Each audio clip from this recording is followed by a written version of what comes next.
The last big drought, 2018-19, we were fairly underprepared.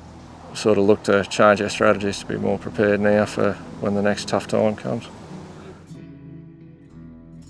The Adoption Officer program came about through an initiative of the Future Drought Fund. We identified very early in New South Wales that our partner, New South Wales Local Land Services, already had an enormous resource working with farmers and communities. They had enormous expertise, they were recognised, well known, and they have longevity in the region.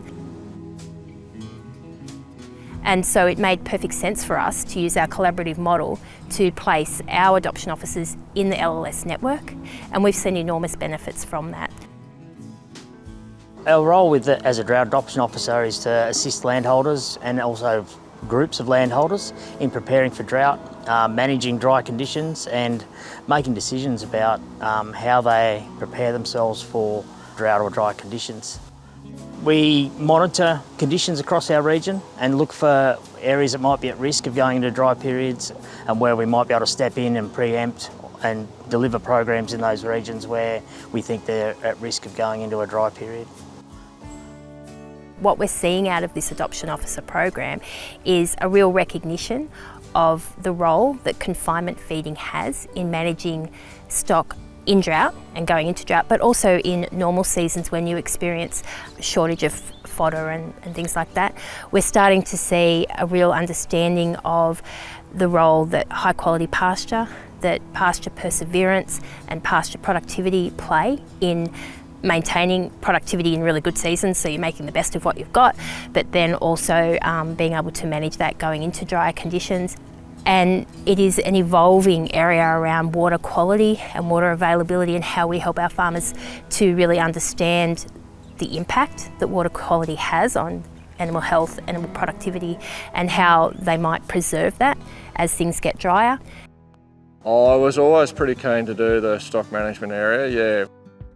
I'd picked a site that probably had too much slope, was too close to the creek, where Geoff sort of said, how about we do it up here where it is now.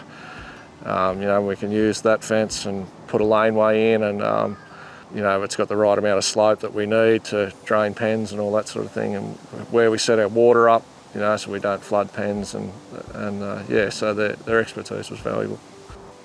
Benefits are definitely being able to destock our paddocks to maintain our ground cover. Response we've had by maintaining the ground cover and response we've had off 2 inches of rain was quite amazing. We had green feed pretty much in a couple of days sort of thing. So yeah, having the access to the guys like Geoff, having their expertise to come out and to help you set up the right system, I think it's absolutely vital. He's been through a dryish 12 months. He's been able to protect ground cover on the hills. He's been in control of his livestock and stock movements, and I had that tool in the bank. I suppose a lot of our drought work in the past has been reactive. When we're in crisis, we're trying to make changes and support people out of drought. And it's can be really challenging when people are under stress for them to make decisions and make changes. So we're best off preempting drought and being more consistent in that approach. We get a better delivery.